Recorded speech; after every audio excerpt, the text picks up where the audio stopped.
What's up, folks? It's your buddy Fatal Roadie.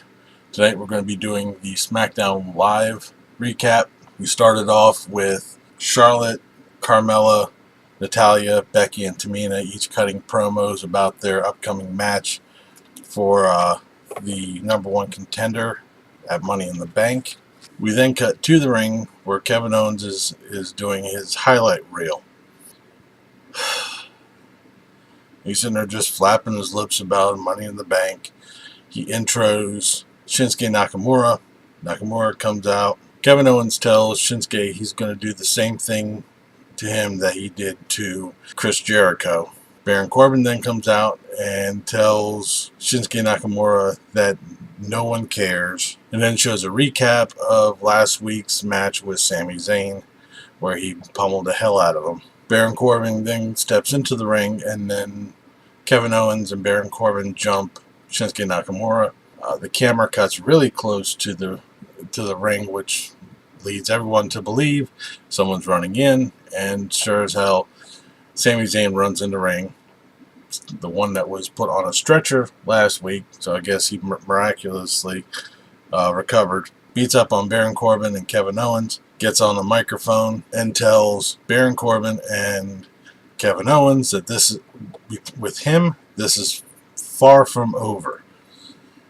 Kind of sounds familiar, doesn't it?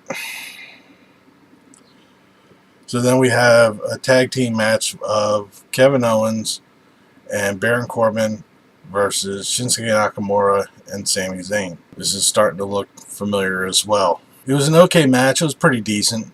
Towards the end of the match, there was a point where everybody was in the ring. Kevin Owens runs into Baron Corbin. Baron Corbin, starts yelling at Kevin Owens, "What's wrong with you?" Kevin Owens pushes him, turns his back. Baron Corbin spins him around and levels him with a punch.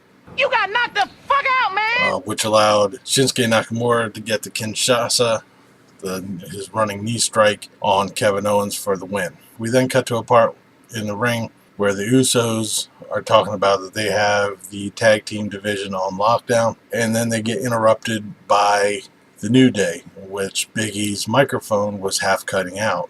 They get in the ring, and the Usos run out. They tell the Usos that they spoke with Shane McMahon and that they have a tag match at Money in the Bank for the tag titles. So I guess the Usos are going to be dropping the belts to the New Day at Money in the Bank. We then cut to a video package of what happened with Jinder Mahal and Randy Orton, again, leading all the way up to last week's Punjabi celebration. Just a couple minutes that could have been used on a match. We then have another Fashion Files segment. Jesus fucking Christ! It's all these cut out, cuts doing bits and stuff like that. I turned this on to watch wrestling, not to watch some stupid Law and Order reject segment. We then have the 5 women's elimination match: Charlotte, Carmella, Tamina, Natalya, and Becky Lynch. Before the bell rings, a brawl breaks out. Everyone starts fighting everybody else. It goes out to the side of the ring. Everybody is laid out to the 4 corners. I thought it was decent, but being the fact that the bell never rang to start the match, that nothing counted, it was a no contest. Shane McMahon comes out and says that they will now have a ladder match at Money in the Bank, just like the men's division does. So whoever gets the briefcase gets a shot at the title. Now, the thing that brings this up is that this still does not leave a number one contender. So I don't know if there's going to be a number one contender prior to this for Naomi's women's title, or if, I don't know, if they're just going to wing it. The rumors from a couple weeks ago were saying that they were going to be doing a women's Money in the Bank match. So I guess they finally brought that out. Breezango, also known as the Fashion Police, are going up against the Colognes. I guess Breezango have been dropped down to the dredges of the tag team division now that the New Day are here. It was a good match. It was pretty decent. I probably wouldn't say my favorite match of the night, but it was good. It had a lot of good back and forth going along. Breezango won that match. We then go backstage to a AJ Styles interview where he's talking about what's going to be going on in his match against Dolph Ziggler and potentially Money in the Bank. Dolph Ziggler interrupts. AJ Styles says, well, if you want to go ahead, why don't we just start this right here, right now? And Dolph Ziggler, like the little puss that he is, he walks away.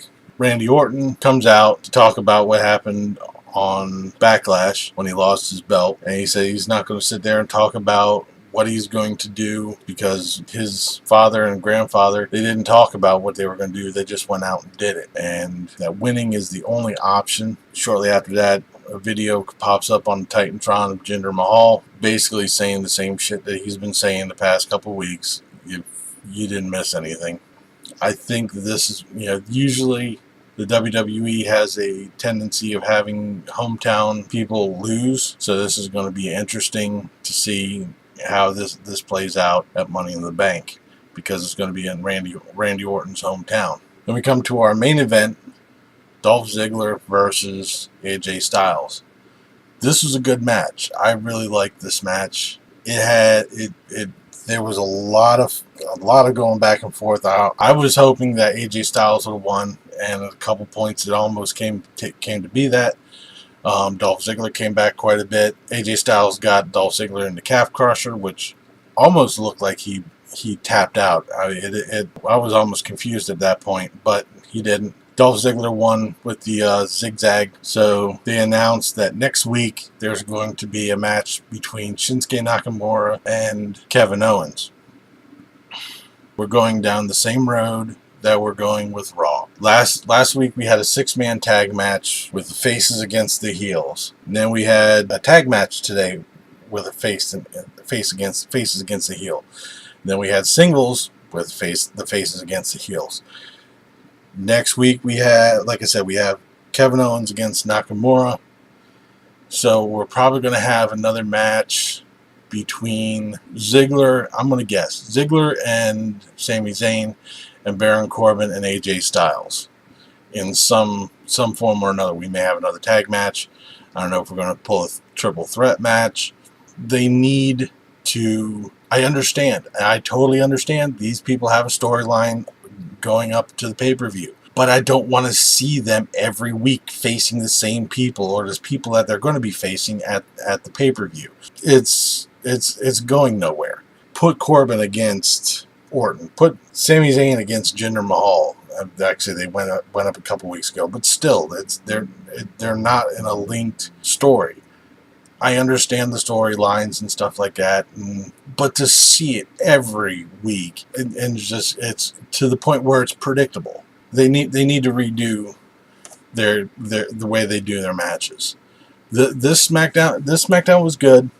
I liked it. There was only 3 matches because there was a whole lot of people flapping their goddamn lips. 4 if you count the women's match that was a no contest, and that was basically just to set up the women's Money in the Bank match, which is good. Okay, fine. So we'll say 3.5 matches, but it was a good SmackDown. I'm not looking forward to next week where we're going to have Shinsuke Nakamura versus Kevin Owens. Granted, they've never faced each other on SmackDown before outside of the tag matches. They need to broaden their matches out. It just gets over and over, just repetitive over and over. I'm going to be doing a predictions video for this Sunday's Extreme Rules. We'll go over the matches. I'll make my predictions. We'll see if I'm correct come Sunday night. If I'm wrong, we'll just have a little bit of fun with this. Leave a comment down below of what you thought of tonight's SmackDown. Give me a thumbs up if you like this video. If you haven't already, hit that subscribe button. Thank you very much for watching. I've been Fatal Roadie. You've been awesome. And remember, if it's too loud, you're too old. See ya.